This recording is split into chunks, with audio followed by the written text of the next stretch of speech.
I think one of the interesting things about reharmonizing popular tunes, such as Christmas songs, is the fact that everyone knows the melody. And finding interesting chord progressions and chord voicings to go underneath that melody is one of the big challenges of reharmonization. You always want to make it sound a bit more jazz than was originally intended. In this video, we're going to focus on the tune Let It Snow, a great Christmas classic. I've reharmonized the entire thing and written out the sheet music. So here's what we're going to do. We're going to go through the tune bit by bit, take a look at some of the more interesting chord progressions, give you some ideas on how to approach reharmonization, and a little bit later on, I'll post a link to the sheet music so that you can download it and practice it. It's an AABA tune. Let's listen to the first A, and then we'll take a look at some of the chord progressions.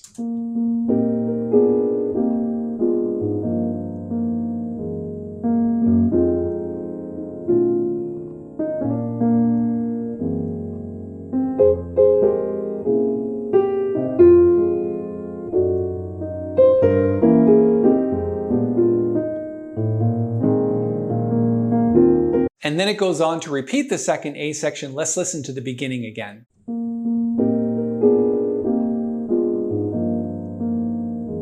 And then let's take a look at the sheet music. We're focused really just on this one bar here.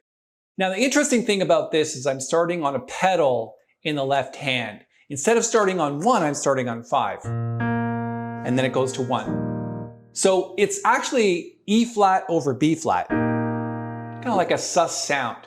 Now, the interesting thing about the melody is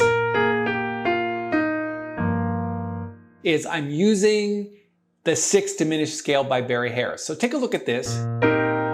So that's your C minor 7th chord, which is really just E flat 6. So it's the same chord, just a different inversion. And then every other chord is a diminished chord. I've got videos on this channel about the 6th diminished scale. Let me post one up here in the right-hand corner, and you can go check that out when you get a chance. So let's do that again.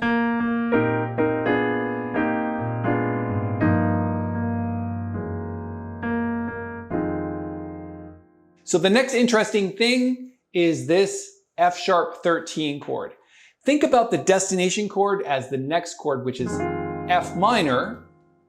And we're trying to get there in an interesting way, go up a half step and play some type of 7th chord.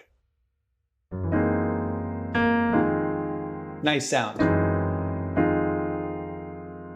And then the same thing when we're heading to this destination chord, B flat, go up a half step, put another 7th chord in front of that. I like sharp 11 chords because they're very dissonant. They have a lot of richness to them. Okay, the B7 sharp 11.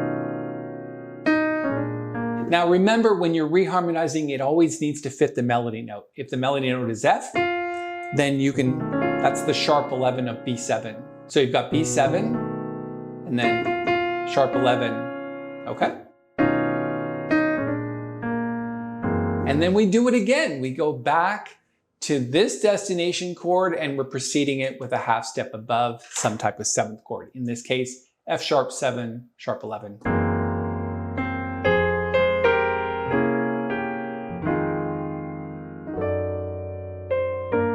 I like diminished chords when you're approaching from below. So you've got F minor 7 to G minor 7, throw a diminished chord in between those two.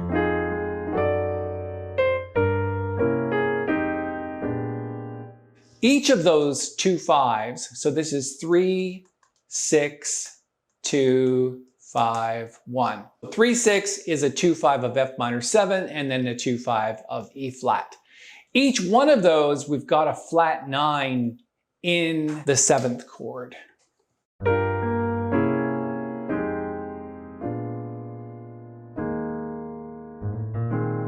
Back to our pedal, and then we're going to 1 in the next A section. So let's listen to that now.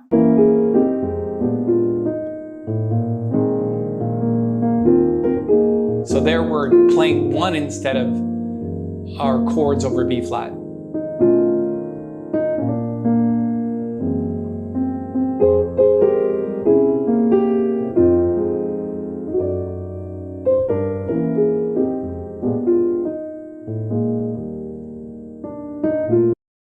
Then it goes into the bridge.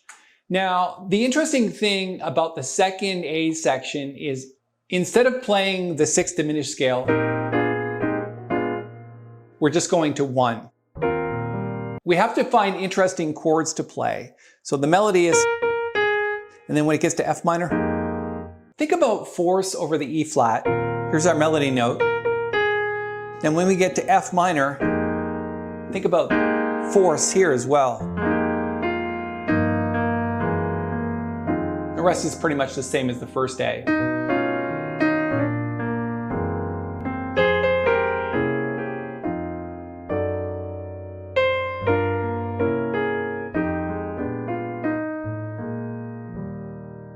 That's just a neat little sus moving to the E flat. So you've got E flat sus here over to E flat.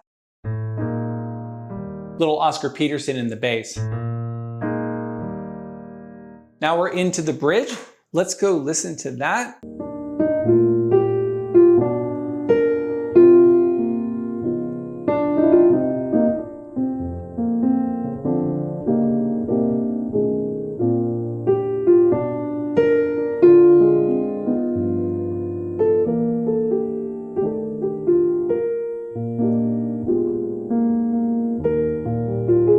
Then we're into the last A section. Let's take a look at the bridge now.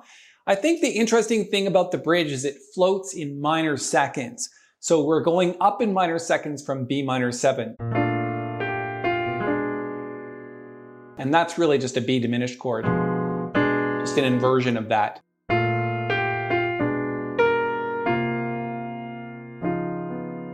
And then down a minor second.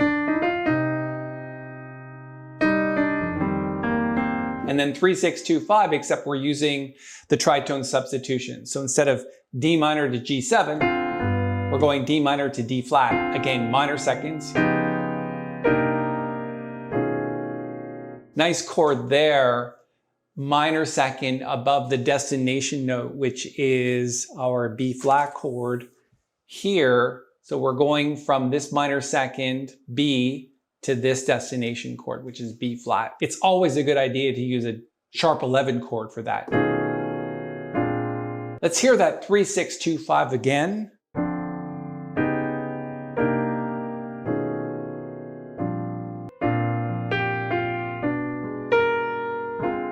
And then a 2, 5 up C.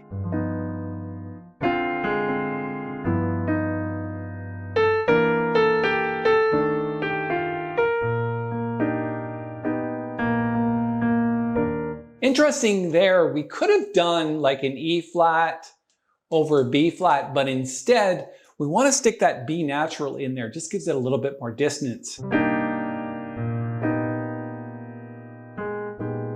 Nice chord.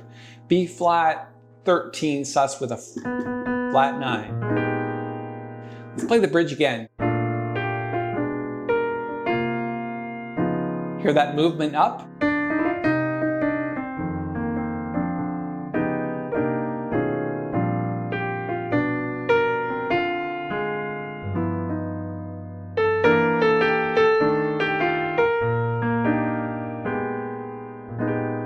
Hear the dissonance there?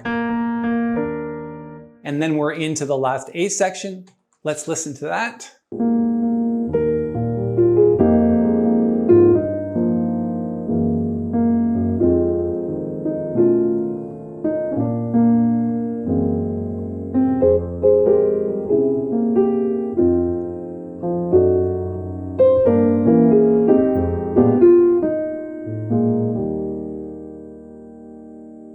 Okay, nothing too different about the last A section, except for the first couple of bars where we arpeggiate the left hand. And sometimes you continue that arpeggiation with the right hand. So the left hand goes like this, and the right hand plays an enclosure heading to this G right here. So we've got G in the melody, and you've got this F and then A flat. So an enclosure heading to that G chord.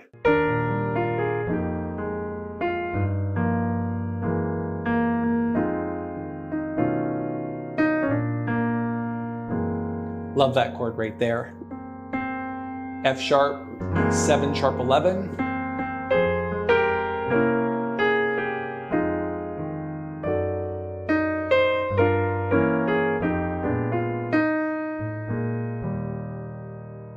There's lots of endings that you can do with sus chords.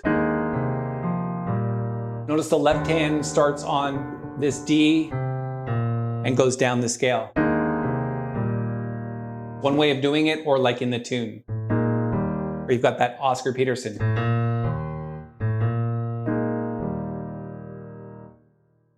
Okay, that's our reharmonization of Let It Snow. I'm going to put a link to the sheet music up here in the corner. Please go check that out. It's definitely worth downloading and practicing. Any comments or suggestions that you have about this tune or other reharmonizations of other Christmas tunes, and any tune for that matter, just put it in the comments below and we'll be sure to get back to you. And if you could just take a moment and reach down, hit the little thumbs up button, it really helps the channel. Thanks so much for doing that. And if you're looking for other reharmonization ideas, I suggest you check out this video next.